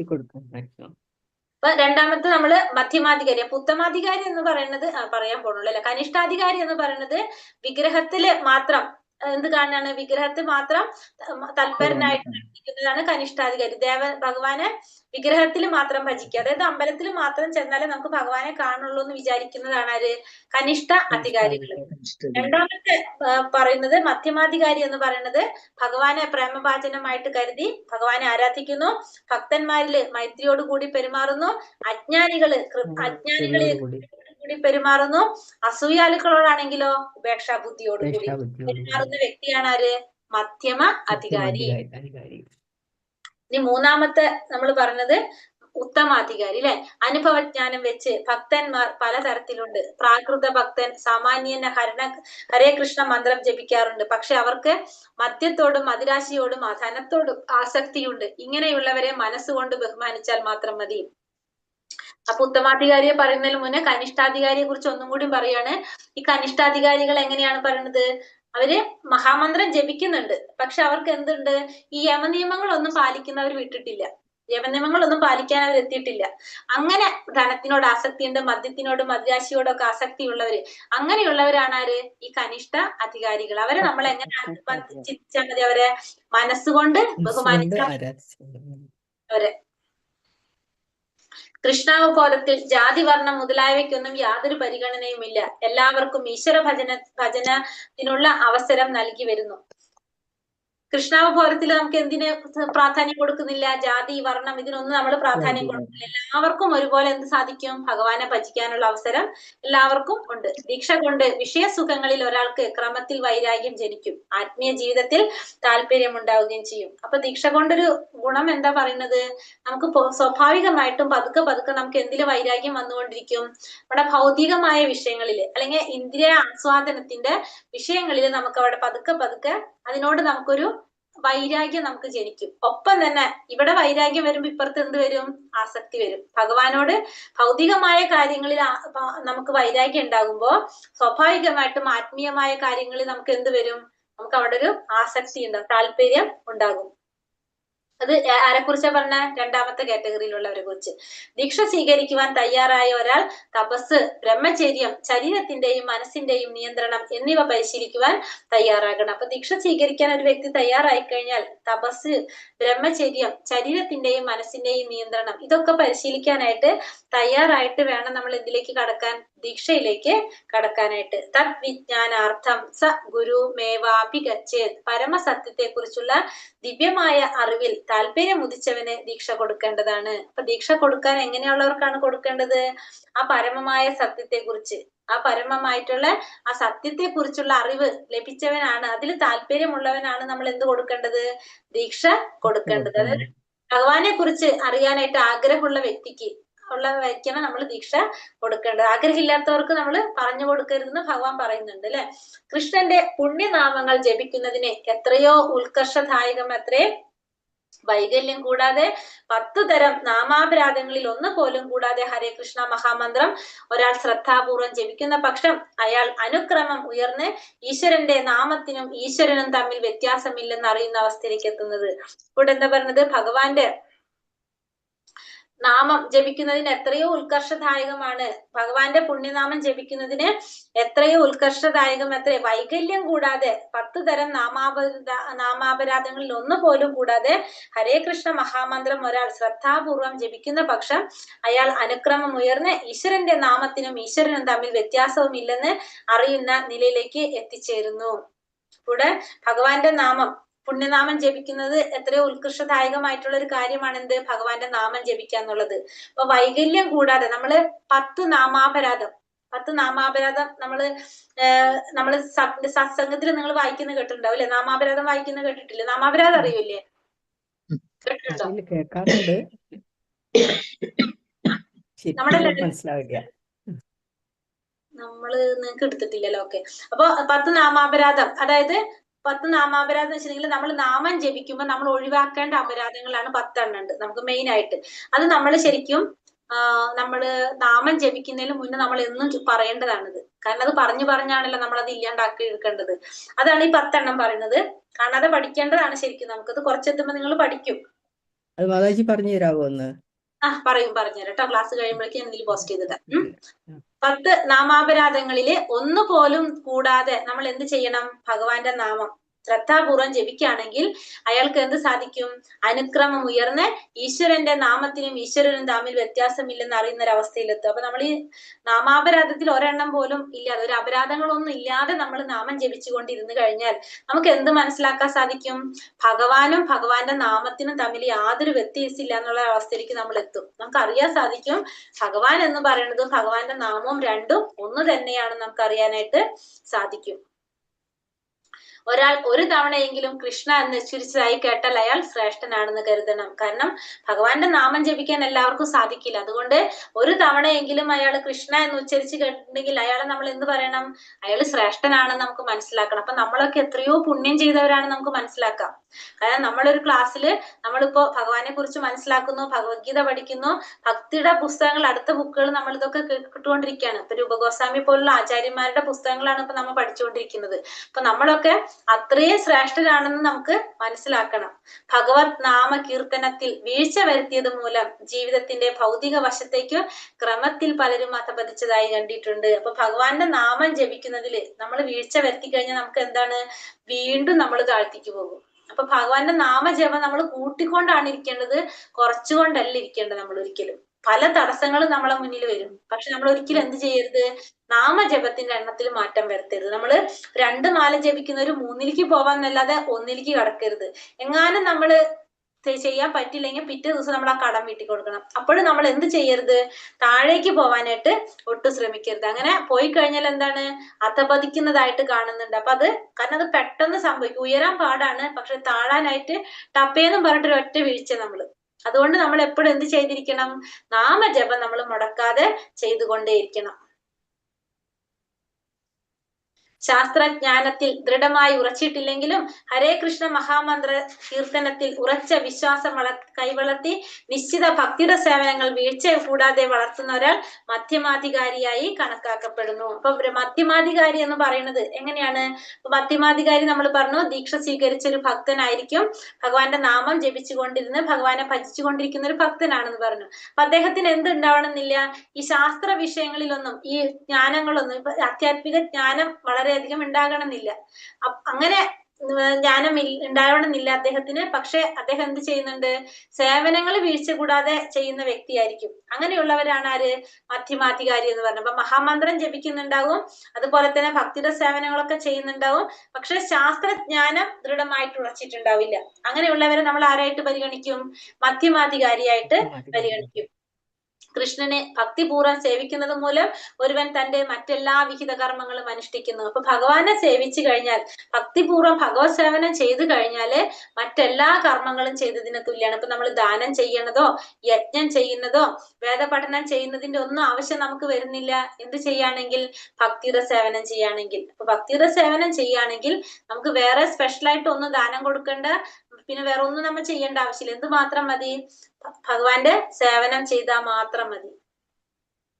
ഭഗവത്ഗീത മനസ്സിലാക്കുന്നതിനുള്ള ശരിയായ രീതി ഭഗവത്ഗീതയിലെ എല്ലാ ഉപദേശങ്ങളെയും പൂർണ്ണമായി സ്വീകരിക്കുന്നതാണ്. അപ്പൊ നമുക്ക് ഭഗവത്ഗീത എങ്ങനെ മനസ്സിലാക്കാൻ സാധിക്കുക? ഭഗവാൻ പറഞ്ഞിരിക്കുന്ന ഉപദേശങ്ങള് പൂർണ്ണമായിട്ടും നമ്മൾ സ്വീകരിക്കുക. അങ്ങനെയാണ് നമുക്ക് ഭഗവത്ഗീത മനസ്സിലാക്കാനായിട്ട് സാധിക്കുന്നത്. ഹരേ കൃഷ്ണ മഹാമന്ത്രത്തിന്റെ മന്ത്രത്തിൽ നിരന്തരം മുഴുകുന്നവന് തന്റെ ആത്മീയ വ്യക്തിത്വം അറിയാൻ സാധിക്കും. അപ്പൊ ഹരേ കൃഷ്ണ മഹാമന്ത്രം നമ്മൾ നിരന്തരം ജപിച്ചുകൊണ്ടിരിക്കുകയാണെങ്കിൽ നമുക്ക് എന്തറിയാൻ സാധിക്കും? നമുക്ക് ആത്മീയ വ്യക്തിത്വം അറിയാനായിട്ട് സാധിക്കും. നമ്മള് എങ്ങനെയാണ് നമുക്ക് ആത്മീയ വ്യക്തിത്വം മനസ്സിലാക്കാൻ സാധിക്കുന്നത്? ഹരേ കൃഷ്ണ മഹാമന്ത്രം ജപിച്ചുകൊണ്ടിരിക്കുമ്പോ അറിയാവോ? നമ്മള് മഹാമന്ത്രം ജപിച്ച് നമ്മൾ എന്താവും, നമ്മുടെ ഉള്ളു മുഴുവനും പ്യൂരിഫൈഡ് ആയിട്ട് മാറും. ഇപ്പൊ നമ്മൾ ഉള്ളു നിറച്ച് എങ്ങനെയാണ്, മലിനം നിറഞ്ഞിരിക്കുകയാണ്, ഹൃദയം മുഴുവൻ അഴുക്കാണ്. അപ്പൊ നമ്മൾ നാമം ജപിക്കുന്നതിനനുസരിച്ച് അവിടെ എന്ത് വന്നുകൊണ്ടിരിക്കും, അഴുക്ക് മുഴുവൻ ഇല്ലാതായിട്ട്. നമ്മൊരു ഗ്ലാസ്സിൽ ചെളിവെള്ളം എടുത്തിട്ട് പൈപ്പിന്റെ ചുവട്ടിൽ വെച്ച് കഴിഞ്ഞാൽ എന്താ സംഭവിക്കുക, വെള്ളം വീണ് ആ ചെളിവെള്ളം മുഴുവൻ മാറ്റി നല്ല പ്യൂർ ആയിട്ടുള്ള വെള്ളം കിട്ടും അല്ലെ. അതേപോലെ തന്നെ നമ്മുടെ ഹൃദയത്തിലെ മാലിന്യം മുഴുവനും എങ്ങനെ മാറ്റും, ഈ മഹാമന്ത്ര ജപം കൊണ്ട് മാറും. അങ്ങനെ മഹാമന്ത്ര ജപം നമ്മൾ ചെയ്ത് നിരന്തരം ആ ജപത്തിൽ മുഴുകിക്കൊണ്ടിരിക്കുകയാണെങ്കിൽ ആ വ്യക്തിക്ക് സ്വാഭാവികമായിട്ടും എങ്ങനെ സംഭവിക്കും, സാക്ഷാത്കാരം നേടാൻ സാധിക്കും അല്ലെ. നമുക്ക് കലിയുഗത്തിൽ പറഞ്ഞിരിക്കുന്ന യജ്ഞം എന്താണ്, ഹരേ കൃഷ്ണ ഹരിനാമകീർത്തനം. ഹരിനാമകീർത്തനം. അപ്പൊ നമ്മള് കലിയുഗത്തില് നാമം ജപിക്കുക. അപ്പൊ നാമജപത്തിലൂടെ നമുക്ക് എന്ത് സാധിക്കും, ആത്മസാക്ഷാത്കാരം നേടാനായിട്ട് സാധിക്കും. അപ്പൊ ആത്മാസാക്ഷാത്കാരം ആത്മാവിന് സാക്ഷാത്കാരം നേടിക്കഴിഞ്ഞാൽ നമുക്ക് എന്ത് മനസ്സിലാക്കാം, നമ്മുടെ ആത്മീയ വ്യക്തിത്വത്തെ കുറിച്ച്, നമ്മുടെ മൂലസ്വരൂപത്തെ കുറിച്ച് നമുക്ക് അറിയാനായിട്ട് സാധിക്കും. നമ്മൾ ആരാണെന്ന്, നമ്മൾ എന്തായിരുന്നു എന്നൊക്കെ നമുക്ക് അറിയാനായിട്ട് സാധിക്കും. നാം എപ്പോഴും കൃഷ്ണന്റെ പുണ്യനാമങ്ങൾ ജപിക്കുകയും കൃഷ്ണപ്രസാദം രുചിക്കുകയും വേണം. ഇങ്ങനെ ചെയ്യുന്ന ഒരാൾക്ക് പരമപുരുഷോത്തമൻ സ്വയം പ്രകാശിതനാകും. അപ്പൊ എങ്ങനെയുള്ളവർക്കാണ് ഭഗവാൻ സ്വയം പ്രകാശിതനാകുന്നത്, എപ്പോഴും ഭഗവാന്റെ നാമം ജപിക്കുക, കൃഷ്ണപ്രസാദം സ്വീകരിക്കുക ചെയ്യുന്ന ഒരു വ്യക്തിക്ക്, എപ്പോഴും ഭഗവാന്റെ നാമം ജപിക്കുകയും കൃഷ്ണപ്രസാദം ഭഗവാന്റെ പ്രസാദം രുചിക്കുകയും ചെയ്യുന്ന വ്യക്തിക്ക് ഭഗവാൻ സ്വയം പ്രകാശിതനാകുന്ന പറയുന്നത്. ഉത്തമാധികാരി മറ്റൊന്നിലും താല്പര്യം കാണിക്കാതെ കൃഷ്ണാവബോധ പ്രസ്ഥാനം വ്യാപിക്കുക എന്നത് മാത്രം കർത്തവ്യമായി കാണുന്നു. ഒരു ഉത്തമാധികാരി എങ്ങനെയായിരിക്കും, അദ്ദേഹത്തിന് വേറെ ഒന്നിലും ഒരു ബന്ധം ഉണ്ടാവില്ല. എന്ത് മാത്രമുള്ള ചിന്ത, ഏതെങ്കിലും വിധത്തില് എന്ത് ചെയ്യണം, കൃഷ്ണാവബോധ പ്രസ്ഥാനം ഭഗവാനെ കുറിച്ച് ഭഗവാന്റെ നാമം പ്രചരിപ്പിക്കാന്ന് മാത്രമായിരിക്കും ആരുടെ ലക്ഷ്യം, ഒരു ഉത്തമാധികാരിയുടെ പ്രധാനപ്പെട്ട ലക്ഷ്യം. ഉത്തമാധികാരിയുടെ തലത്തിലേക്ക് ഉയരാതെ ആരും ഗുരുവായി ചമയരുത്. പക്ഷെ കനിഷ്ഠാധികാരിക്കും മധ്യമാധികാരിക്കും ശിഷ്യന്മാരെ സ്വീകരിക്കാം. പക്ഷെ ശിഷ്യന്മാർ അവരുടെ തന്നെ തലത്തിലുള്ളവരായിരിക്കണം. പക്ഷെ കനിഷ്ഠ മധ്യമാധികാരികളുടെ അപര്യാപ്തമായ മാർഗനിർദ്ദേശം കൊണ്ട് ജീവിത ലക്ഷ്യത്തിലേക്ക് മുന്നേറുവാൻ സാധ്യമല്ല. ഇവിടെ ഒരു ഉത്തമാധികാരിയുടെ തലത്തിലേക്ക് ഉയരാതെ ആരും എങ്ങനെയാവരുത്, ഒരു ഗുരുവായിട്ട് ചമയാനായിട്ട് ശ്രമിക്കരുത്. അപ്പൊ ഈ രണ്ടു കൂട്ടർക്കും, കനിഷ്ഠാധികാരിക്കും മധ്യമാധികാരിക്കും ശിഷ്യന്മാരെ സ്വീകരിക്കാൻ സാധിക്കും. പക്ഷെ എങ്ങനെയുള്ള ശിഷ്യന്മാരായിരിക്കും, അവരുടെ തന്നെ തലത്തിൽ ആ ശിഷ്യന്മാര്. കാരണം കനിഷ്ഠ മധ്യമാധികാരികളുടെ അപര്യാപ്തമായ മാർഗനിർദ്ദേശം കൊണ്ട് ഒരാൾക്കും എന്ത് സാധിക്കില്ല, ജീവിതത്തിന്റെ ലക്ഷ്യത്തിലേക്ക് മുന്നേറാനായിട്ട് സാധിക്കില്ല. അപ്പൊ ജീവിതത്തിന്റെ ലക്ഷ്യത്തിലേക്ക്, അതായത് ആത്മസാക്ഷാത്കാരം നേടാം. ജീവിതത്തിന്റെ ലക്ഷ്യം എന്താണ്, ഏറ്റവും പ്രധാനപ്പെട്ട ലക്ഷ്യം അല്ലെ, ഭഗവാനിലേക്ക് സാക്ഷാത്കാരം നേടാം, ആത്മാവിന് സാക്ഷാത്കാരം നേടിക്കൊടുക്കുക എന്നുള്ളതാണ് നമ്മുടെ ജീവിതത്തിന്റെ ഏറ്റവും പ്രധാനപ്പെട്ട ലക്ഷ്യം. ആ ലക്ഷ്യത്തിലേക്ക് എത്താനായിട്ട് സഹായിക്കുന്നത് ആരായിരിക്കും, നമ്മളെ ഉത്തമാധികാരിയായിരിക്കും. ഉത്തമാധികാരിയാണ് അതിന് നമ്മളെ സഹായിക്കുന്നത്. അത് ആർക്കും സാധിക്കില്ല, ഈ കനിഷ്ഠാധികാരിക്കോ മധ്യമാധികാരിക്കോ എത്തിക്കാനായിട്ട് സാധിക്കില്ല. ഹരേ കൃഷ്ണ കൃഷ്ണ കൃഷ്ണ ഹരേ ഹരേ, ഹരേ രാമ രാമ രാമ ഹരേ ഹരേ. വഞ്ചാകൽപത രൂപേശ കൃപാ സിന്ധോഭ്യവജ പതിതാനാം പാവനേഭ്യോ വൈഷ്ണവേഭ്യോ നമോ നമഃ. അനന്ത കോടി വൈഷ്ണവൃന്ദി की जय, श्रील प्रभुपाद की जय, गुरुदेव की जय, നിതായ ഗുരു പ്രമാനന്ദേ, ഹരി ഹരി ബോൽ. ഹരേ കൃഷ്ണ. ക്വസ്റ്റ്യൻ ആൻസർ നോക്കാം. എന്തെങ്കിലും സംശയം ഉണ്ടെങ്കിൽ ഒന്നുകൂടി പറഞ്ഞു പോകാം. നമുക്ക് ക്വസ്റ്റ്യൻസ് ഇട്ടുണ്ടല്ലോ അല്ലെ മാതാജി? ഒന്നാമത്തെ ചോദ്യം എന്താണ്? ശ്ലോകം 5 എന്താണ് പറയുന്നത്? അഞ്ചാമത്തെ ശ്ലോകത്തിൽ എന്താ പറഞ്ഞത്? ഇപ്പൊ ഭഗവാൻ കൃഷ്ണൻ എന്താണ് പറയുന്നത്? പുണ്യനാമം കീർത്തനം ചെയ്യുന്ന ഭക്തനെ മനസ്സുകൊണ്ട് ബഹുമാനിക്കേണ്ടതാണ്. ഗുരുവിൽ നിന്നും ദീക്ഷ സമ്പാദിച്ച് ഭഗവാനെ ഭജിച്ചു കൊണ്ടിരിക്കുന്ന മനസ്സിൽ മറ്റൊന്നിലേക്ക് വ്യതിചലിക്കാതെ ഭക്തിമാർഗത്തിൽ മുന്നേറുന്നവനും മറ്റുള്ളവരെ നിന്ദിക്കുക മുതലായ പ്രവണതകൾ തീരെയില്ലാതെ ഹൃദയത്തോട് ശുദ്ധ ഭക്തന്മാരെ ശ്രദ്ധാപൂർവം സേവിക്കുകയും അവരുമായി കൂടിക്കഴിയുകയും വേണം. അതായത് ഒന്നാമത്തെ നമ്മൾ പറഞ്ഞു, വാക്കില് കൃഷ്ണ എന്ന നാമം ഉച്ചരിക്കുന്ന ഭക്തനെ മനസ്സുകൊണ്ട് ആദരിക്കണം. രണ്ടാമത്തെ നമ്മൾ പറഞ്ഞു, ദീക്ഷ സ്വീകരിച്ച് ഭജിച്ചുകൊണ്ടിരിക്കുന്ന ഭക്തന് പ്രണാമം അർപ്പിക്കണം. മൂന്നാമത്തെ നമ്മൾ പറഞ്ഞു, ഒരു ശുദ്ധ ഭക്തനായിട്ടുള്ള മറ്റുള്ളവരെ നിന്ദിക്കാത്ത ഭക്തിയുടെ സേവനം മാത്രം ചെയ്തുകൊണ്ടിരിക്കുന്ന വേറെ ഒന്നിലേക്കും വ്യതിചലിക്കാത്ത ആ ഭക്തനെ സേവനം ചെയ്തുകൊണ്ട് ആദരിക്കണം. ഭക്തനെ ഭക്തൻ സേവനം കൊണ്ട് ചെയ്യുന്നുണ്ട്. സേവനം ചെയ്തുകൊണ്ട് 3 തരത്തിലുള്ള ഭക്തന്മാരാരൊക്കെയാണ്? കനിഷ്ഠാധികാരി, മധ്യമാധികാരി, ഭക്തൻ, ഉത്തമാധികാരി. കനിഷ്ഠാധികാരി, മധ്യമാധികാരി, ഉത്തമാധികാരി. ഉത്തമാധികാരിയുടെ പ്രത്യേകത എന്തൊക്കെയാണ്? ആരെയും മറ്റുള്ളവരെ നിന്ദിക്കുകയോ ഭഗവത് ഭക്തിയിൽ ബഹുദൂരം ഭക്തിയിൽ പുരോഗമിച്ച സമുന്നതനായ ഭാഗവതനെയാണ് ഉത്തമാധികാരി എന്ന് പറയുന്നത്. ഭഗവത് ഭക്തിയിൽ ബഹുദൂരം പുരോഗമിച്ച സമുന്നതനായ ഒരു ഭാഗവതനാണ് ഉത്തമാധികാരി. ഇപ്പൊ ഓർമ്മയുണ്ടാവോ നിങ്ങൾക്ക് സമുന്നതനായ ഭാഗവതം എന്നൊക്കെ പറഞ്ഞാല്? ഇല്ല. ബുക്ക് മുന്നിൽ ഇരിക്കുമ്പോ ഓർമ്മ വരും. അപ്പൊ നിങ്ങളൊരു കാര്യം ചെയ്ത് നമുക്ക് അറിയാവുന്ന രീതിയിൽ എഴുതി വെക്കാം. ബുക്കിലുള്ള നിങ്ങൾക്ക് അറിയാവുന്ന രീതിയിൽ എഴുതി വെച്ച് കഴിഞ്ഞാൽ നമുക്ക് ഓർമ്മയുണ്ടാവും. അപ്പൊ നമ്മൾ എന്താ ഫസ്റ്റ് നമ്മൾ മനസ്സിലാക്കുക, സമുന്നതനെ മാറ്റിക്കഴിഞ്ഞാൽ ഓർമ്മയിൽ നിൽക്കും. ശുദ്ധഭക്തനായിരിക്കും, മറ്റുള്ളവരെ നിന്ദിക്കാറില്ല, മറ്റുള്ളവരെ നിന്ദിക്കുന്നവനായിരിക്കും, എപ്പോഴും ഭഗവാനെ കുറിച്ച് മാത്രം ചിന്തിക്കുന്ന വ്യക്തിയായിരിക്കും അല്ലെ, ഭഗവത് സേവനം ചെയ്തുകൊണ്ടിരിക്കുന്ന വ്യക്തിയായിരിക്കും. പിന്നെ വേറെന്താ നമ്മൾ പറഞ്ഞ പോയിന്റ്? അങ്ങനെ പോയിന്റ് ഓർത്ത് അത് എഴുതിയിരിക്കുക, നമുക്ക് അറിയാവുന്ന രീതിയിൽ എഴുതിയതാ. നിന്ദിക്കാതിരിക്കുക, മറ്റുള്ളവരെ നിന്ദിക്കുണ്ടാവില്ല. പിന്നെ ഭക്തിയുടെ സേവനം മാത്രം ചെയ്തുകൊണ്ടിരിക്കുന്ന വ്യക്തിയാണ്. പിന്നെന്താ പറഞ്ഞത്? സേവനം ചെയ്തുകൊണ്ടിരിക്കുന്ന ഭക്തിയാണ്, ഭക്തനാണ്, ഭക്തനാണ്,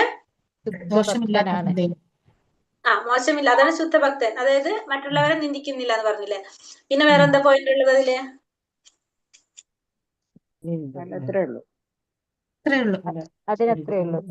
ശുദ്ധ ഭക്തൻ, മറ്റുള്ളവരെ നിന്ദിക്കാത്തവൻ, സേവനം ചെയ്തുകൊണ്ടിരിക്കുന്ന, അത്രേ ഉള്ളു അല്ലെ. അപ്പൊ അങ്ങനെ 3 പോയിന്റ് എഴുതി കഴിഞ്ഞാൽ അത് നമുക്ക് ചിലപ്പോ ഓർമ്മ നിൽക്കും. അങ്ങനെയുള്ള ഭക്തനാണ് ആര്? ശുദ്ധ ഭക്തൻ എന്ന് പറയുന്നത്. ഉത്തമാധികാരി എന്ന് പറയുന്നത്. പിന്നെ ഒരു ആചാര്യനായിരിക്കും. ഉത്തമാധികാരി ആരായിരിക്കും? ഒരു ആചാര്യനായിരിക്കും. പിന്നെ മധ്യമാധികാരിയുടെ പ്രത്യേകതകൾ എന്തൊക്കെയാണ്? പരമപുരുഷോത്തമനായ ഭഗവാനെ പരമപ്രേമഭജനമായി കരുതി ആരാധിക്കുന്നു. ഗുരുവിൽ നിന്ന് ദീക്ഷ സ്വീകരിച്ചവനായിരിക്കും, ഭഗവാനെ സദാസമയം ഭജിച്ചുകൊണ്ടിരിക്കും, പെരുമാറുകയും ചെയ്യുന്ന ഭക്തനാണ് മധ്യമാധികാരി. അസൂയാലുക്കളിൽ ഉപേക്ഷ ബുദ്ധിയും പെരുമാറുകയും ചെയ്യുന്ന ഭക്തൻ. ഭഗവാനെ ഭക്തിപൂർവ്വം സേവിക്കുന്ന ഗുരുവിൽ നിന്ന് ദീക്ഷ സ്വീകരിച്ച് ഭഗവാനെ പരമപ്രേമഭാജനമായി ആരാധിക്കും. ഇതിലൊരു പോയിന്റ് കൂടി ഉത്തമാധികാരിക്ക് വരും. ദീക്ഷ സ്വീകരിച്ചവനായിരിക്കും ഉത്തമാധികാരി കേട്ടോ. ഉത്തമാധികാരി ദീക്ഷ സ്വീകരിച്ചവനായിരിക്കുമല്ലോ. പിന്നെ അപ്പൊ മധ്യമാധികാരി എന്ന് പറയുമ്പോഴും ദീക്ഷ സ്വീകരിച്ചവനായിരിക്കും, ഭഗവാന്റെ നാമം ഭജിച്ചു കൊണ്ടിരിക്കുന്നവനാണ്, ഭക്തിയോടുകൂടി ഭഗവാന്റെ നാമം ഭജിച്ചു കൊണ്ടിരിക്കുന്നവരാണ്, ഭക്തിയുടെ സേവനം ചെയ്തുകൊണ്ടിരിക്കുന്നവനായിരിക്കും. പിന്നെ എല്ലാവരോടും എങ്ങനെയാണ് നമ്മൾ പറഞ്ഞല്ലേ, പുതുഭക്തന്മാരോട് എങ്ങനെയാണ് പെരുമാറുന്നത്? എങ്ങനെയാണ് പറഞ്ഞ വേർഡ് പറഞ്ഞല്ലോ അവിടെ? ഉപേക്ഷാബുദ്ധിയോട്, കൃപയോട്. പിന്നെ അജ്ഞാനികളോടോ? അജ്ഞാനികളോട് കൃപയോടും അസൂയാലുക്കളിൽ ഉപേക്ഷാബുദ്ധിയോടും പെരുമാറുകയും ചെയ്യുന്നു. സ്നേഹത്തോടു കൂടി പെരുമാറുന്നില്ലേ? സ്നേഹമില്ലേ അല്ലെ? കൃപ എന്നാണ് പറയുന്ന ഒരു വേർഡ്. അസൂയാലുക്കളോടും ഉപേക്ഷാബുദ്ധിയോടും അജ്ഞാനികളോട്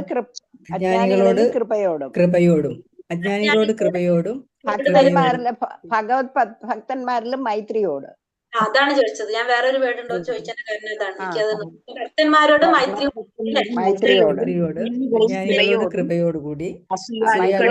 സ്നേഹത്തോടെ പറഞ്ഞാൽ മതിയാവും അല്ലേ മാതാജി? ഉപേക്ഷബുദ്ധിയോട്. ഉപേക്ഷബുദ്ധി. അസൂയാലുക്കളെ എന്ത് ചെയ്യുന്നില്ല? അവരെ മൈൻഡ് ചെയ്യുന്നില്ല. അസൂയാലുക്കളെ ഉപേക്ഷാബുദ്ധിയോടെ അവരെ ഒന്നും നോക്കുന്നില്ല. അങ്ങനെ പെരുമാറുന്നതാണ് ആര്? മധ്യമാധികാരി. ഇനി ആരും കൂടി കനിഷ്ഠാധികാരിയും കൂടി ഉണ്ട് അല്ലെ? കനിഷ്ഠാധികാരി കൂടി പറഞ്ഞിട്ടുണ്ട്. സ്വയം പ്രകാശിതം ആകുന്നു. ക്ഷേത്രത്തിൽ ചെന്ന് ആരാധിക്കുന്ന ഭക്തിയുടെ സേവനത്തിന്റെ ഏറ്റവും താഴെ പെരുമാറാനും അറിയാത്തവൻ. കനിഷ്ഠാധികാരിക്ക് എന്താണ്? ആരെ കുറിച്ച് മനസ്സിലാവില്ല. ആരാണോ ഏറ്റവും താഴെ തട്ടിൽ സ്ഥിതി ചെയ്യുന്ന ആള്? അതെ, അവർക്ക് പക്ഷെ ആരെയും ഭഗവത് അറിയാത്ത വിഗ്രഹത്തെ ക്ഷേത്രത്തിലെ ദേവി വിഗ്രഹത്തെ വിഗ്രഹത്തെ മാത്രം മാത്രം വിഗ്രഹത്തെ ആരാധിക്കുന്നത്. ആരാധിക്കുന്ന അതെ, വിഗ്രഹത്തിൽ മാത്രം ഭജിക്കുക, ഭജിക്കുന്നവനാണ്. പിന്നെ വേണ്ട വിധത്തില് മറ്റുള്ളവരോട് പെരുമാറുന്ന ആരാണ് ഉത്തമാധികാരി എന്നൊന്നും അറിയാത്തത് കൊണ്ട് ശരിയായ രീതിയിൽ പെരുമാറാൻ ആർക്കറിയില്ല, ഈ കനിഷ്ഠാധികാരി. അറിയില്ല. അപ്പൊ ശ്രമിക്കുമ്പോ കനിഷ്ഠാധികാരിക്ക് ആരെ തലത്തിലേക്ക് ഉയരാൻ സാധിക്കും? മധ്യമാധികാരിയുടെ തലത്തിലേക്ക്, ഉത്തമാധികാരിയുടെ തലത്തിലേക്കൊക്കെ ഉയരാനായിട്ട് സാധിക്കും. പിന്നത്തെ ക്വസ്റ്റ്യൻ ഏതായിരുന്നു? അപ്പൊ എങ്ങനെയുള്ളവർക്ക് പരമപുരുഷൻ സ്വയം പ്രകാശിതനാകും? എങ്ങനെയുള്ളവർക്ക് ഭക്തി എന്താണ് പറഞ്ഞത് സ്വയം പ്രകാശിതനാകുന്നത്?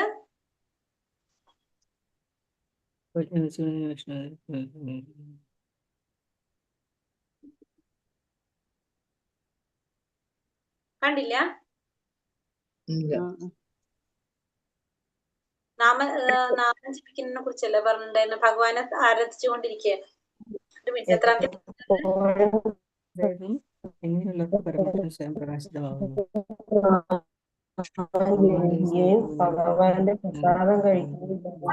ഭഗവാന്റെ പ്രസാദം കഴിക്കുമ്പോൾ എപ്പോഴും കൃഷ്ണന്റെ പുണ്യനാമങ്ങൾ ജപിക്കുകയും കൃഷ്ണപ്രസാദം രുചിക്കുകയും ഭഗവാന്റെ പ്രസാദം സ്വീകരിക്കണം, ഭഗവാന്റെ നാമം ജപിക്കുന്നവെന്നല്ലേ പറഞ്ഞത്?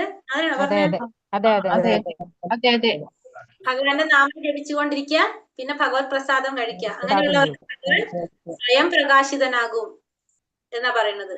നാമം ജപിക്കണം, പ്രസാദം കഴിക്കണം. എളുപ്പമുള്ള കാര്യം പറയുന്നത് രണ്ടും. ഒന്ന് നാമം ജപിക്കുക, ഒന്ന് പ്രസാദം കഴിക്കുക. അങ്ങനെ ചെയ്താൽ ഭഗവാൻ സ്വയം പ്രകാശിതനാകും എന്നാ പറയുന്നത്.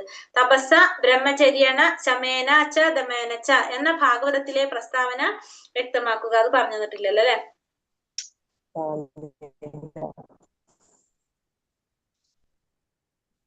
എത്രാമത്തേതാണ് നമുക്ക്? പേജിലുള്ളതോ?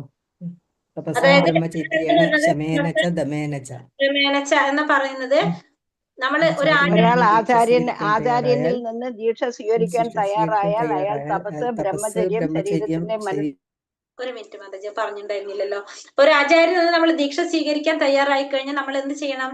തപസ് ബ്രഹ്മചര്യം ശരീരത്തിന്റെയും മനസ്സിന്റെയും നിയന്ത്രണം എന്നിവ പരിശീലിക്കുവാനായിട്ട് തയ്യാറായിരിക്കണം. അങ്ങനെ നമ്മള് ചെയ്യുകയാണെങ്കിൽ, അതാണ് പറഞ്ഞത് ശ്രീമദ് ഭാഗവതത്തിൽ പ്രസ്താവിച്ചിരിക്കുന്നതാണ്. അതായത് നമ്മള് ഒരു ദീക്ഷ സ്വീകരിക്കാൻ നമ്മൾ തയ്യാറായി കഴിഞ്ഞു കഴിഞ്ഞാല് വിഷയസുഖങ്ങളില് വൈമുഖ്യം ഉണ്ടാക്കുന്ന ഒരു എന്താ പറയാ വിഷയങ്ങളിൽ നമ്മൾ ഒഴിഞ്ഞു നിൽക്കുക. അതാണ് പറഞ്ഞത് തപസ ബ്രഹ്മചര്യേണ ശമേന ച ദമേന ച എന്ന് പറയുന്നത്. തപസ് ബ്രഹ്മചര്യം ശരീരത്തിന്റെയും മനസ്സിന്റെയും നിയന്ത്രണം എന്നിവ പരിശീലിക്കാനായിട്ട് നമ്മൾ തയ്യാറാകും. അപ്പൊ ഇത്തരം കാര്യങ്ങള് നമ്മൾ നിയന്ത്രിക്കുക. അതാണ് തപസ്സ ബ്രഹ്മചര്യേണ ശമേന ച ദമേന ച എന്ന പ്രസ്താവനയിൽ പറയുന്നത്. എപ്പോഴാണ് ഒരു വ്യക്തി ഈശ്വരന്റെ നാമത്തിനും ഈശ്വരനും തമ്മിൽ ഒരു വ്യത്യാസമില്ല എന്ന നിലയിൽ എത്തിച്ചേരുന്നത്? വൈകല്യം കൂടാതെ 10 തരം നാമാപരാധങ്ങളിൽ ഒന്ന് പോലും നമ്മള് എന്താ പറയാ ഇല്ലാതെ നാമം ജപിക്കാൻ തുടങ്ങുമ്പോ, ഹരേ കൃഷ്ണ മഹാമന്ത്ര നാമാപരാധം ഒന്നുമില്ലാതെ നാമം ജപിക്കാൻ തുടങ്ങുമ്പോ നമുക്ക് എന്ത് മനസ്സിലാക്കാൻ സാധിക്കും? ഭഗവാനും ഭഗവാന്റെ നാമത്തിനും തമ്മില് യാതൊരു വ്യത്യാസം ഇല്ലാന്ന് നമുക്ക് അറിയാനായിട്ട് സാധിക്കും. വൈകല്യം കൂടാതെ നമ്മള് 10 നാമാപരാധം ഉണ്ടല്ലോ, ആ നാമാപരാധങ്ങളിൽ ഒന്നും പോലും ഇല്ലാതെ നാമം ജപിക്കാൻ തുടങ്ങാം. അപരാധങ്ങൾ ഇല്ലാതെ നാമം ജപിക്കാൻ തുടങ്ങുമ്പോഴാണ് നമുക്ക് മനസ്സിലാക്കാൻ സാധിക്കുക ഭഗവാനും ഭഗവാന്റെ നാമവും തമ്മിൽ വ്യത്യാസമില്ല. ഇപ്പൊ നമ്മൾ ജപിക്കുന്ന നാമം എങ്ങനെയാണ്? അപരാധത്തോടു കൂടിയാണ് ജപിക്കുന്നത്. നമ്മൾ തുടങ്ങി കഴിഞ്ഞ് കുറച്ചെത്തുമ്പോഴേക്കും നമ്മളൊരു സൈഡിലായിരിക്കും, നാമം ഒരു സൈഡിലായിരിക്കും, ഒക്കെ അങ്ങനെ ആയിരിക്കും. ഇപ്പൊ ഒക്കെ നമ്മൾ അപരാധത്തിലാണ് പോകുന്നത്. അപ്പൊ ആ നാമജപത്തിന്റെ 3 സ്റ്റേജസ് ഉണ്ട് നമുക്ക്. ഒന്ന് നാമജപം, അപരാധത്തോടു കൂടി ജപിക്കുന്നത്, പിന്നെ നാമഭാസം, പിന്നെയാണ് ശുദ്ധനാമം വരുന്നത്. അപ്പൊ ഫസ്റ്റത്തെ അപരാധ ഘട്ടം നമ്മൾ നാമം ജപിക്കുന്ന ഇപ്പൊ സ്റ്റേജ് എല്ലാവരും അപരാധത്തിലാണ് നമ്മൾ ജപിച്ചുകൊണ്ടിരിക്കുന്നത്. ഇനി അത് കഴിഞ്ഞിട്ട് നമ്മൾ കുറച്ചെത്തുമ്പോ നാമാഭാസത്തിലേക്ക് എത്തും. അപ്പൊ കുറച്ചും കൂടി നമ്മൾ എന്താവും, ഇത് കുറഞ്ഞു വരും. നമ്മുടെ അപരാധങ്ങൾ കുറഞ്ഞു വരുന്നതാണ് 2ാമത്തെ സ്റ്റേജ് നാമാഭാസം. 3ാമത്തെ സ്റ്റേജ് ആണ് ശുദ്ധനാമം. അവിടെ എത്തുമ്പോഴെന്താണ് നമ്മളെ നാമജപത്തിൽ നമുക്ക് പിന്നെ അപരാധങ്ങളെ ഇല്ലാത്തൊരവസ്ഥ, അതാണ് ശുദ്ധനാമം. പക്ഷെ അവിടേക്ക് എത്താൻ നമുക്ക് കുറച്ച് സമയം പിടിക്കും. ഇപ്പൊ നമ്മൾ എല്ലാവരും എതിരാ പോകേണ്ടത്? അപരാധത്തിലാണ് പോയിക്കൊണ്ടിരിക്കുന്ന നാമജപം. പക്ഷെ അത് ചെയ്യുമ്പോഴും നമുക്ക് അതിന്റെ ഫലം നമുക്ക് കിട്ടും. മുഴുവൻ അല്ലെങ്കിലും നമ്മൾ ചെയ്യുന്ന ഒരു പുണ്യ കർമ്മമാണ് നമ്മൾ ചെയ്തുകൊണ്ടിരിക്കുന്നത്. പിന്നെ അതിൽ ഏതെങ്കിലുമൊക്കെ ഒരു നാമം ചിലപ്പോൾ നന്നായിട്ട് പോകുന്നുണ്ടാവും ഈ പറയുന്നതിൽ. അപ്പൊ അതിന്റെ ഫലം നമുക്ക് എന്തായാലും കിട്ടും. ബാക്കിയുള്ളത് പുണ്യത്തിലേക്കും പോകും, ബാക്കി ഭഗവാന്റെ അടുത്തേക്ക് പോകും. അപ്പൊ രണ്ടടുത്ത് പോയിക്കോളും. പിന്നെ എല്ലാവരും ഭക്തി ജീവിതം ആരംഭിക്കുന്നത് ഏതവസ്ഥയിലാണ്? ഏതിലാ ഫസ്റ്റ് തുടങ്ങണം നമ്മള്? കനിഷ്ഠാധികാരിയിൽ നിന്ന്. എല്ലാവരും ഫസ്റ്റ് എങ്ങനെയാ വരുന്നത്? കനിഷ്ഠ ഭക്തരായിരിക്കും. അതിനുശേഷമാണ് നമ്മള് ഭഗവാനിൽ വിശ്വാസം വന്ന് ഉത്തമ ഭക്തരും മധ്യമ ഭക്തരൊക്കെ ആവുന്നത് അതിനുശേഷമാണ്. അപ്പൊ എല്ലാവരും ആദ്യം തുടക്കത്തിൽ എങ്ങനെ തന്നെയായിരിക്കും? എല്ലാവരും ഈ ശ്ലോകത്തിൽ രൂപഗോസ്വാമി ഭക്തജനങ്ങളോട് ഉപദേശിക്കുന്നത് എന്താണ്? രൂപഗോസ്വാമി എന്താ പറഞ്ഞത്? നാമം ജപിക്കുക, ശ്രദ്ധയോടുകൂടി ഭഗവത് വിഗ്രഹത്തെ ക്ഷേത്രത്തിൽ ചെന്ന് ആരാധിക്കുന്നവനും അങ്ങനെയല്ല ഭഗവത് ഉപദേശിക്കുന്നത്. ഭക്തന്മാരുടെ ചെയ്തുകൊണ്ടിരിക്കുക. അത് കനിഷ്ഠാധികാരിയാണ്.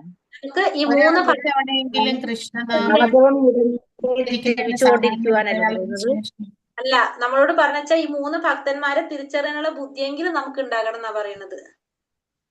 ഈ മൂന്ന് ഭക്തന്മാരെ തിരിച്ചറിയാനുള്ള ബുദ്ധിയെങ്കിലും ഉള്ളവനായിരിക്കുക എന്നുള്ളതാണ് പറയുന്നത് കേട്ടോ, രൂപഗോസ്വാമി പറയണത്. കാരണം അങ്ങനെ തിരിച്ചറിഞ്ഞാലേ നമുക്ക് ഓരോരുത്തരോടും എങ്ങനെ പെരുമാറണം നമുക്ക് അറിയാനായിട്ട് സാധിക്കുള്ളൂ. അതുകൊണ്ട് ഓരോരുത്തരെ നമുക്ക് തിരിച്ചറിയാനായിട്ട് സാധിക്കണം. 10ാമത്തെ നമ്മൾ പറഞ്ഞു.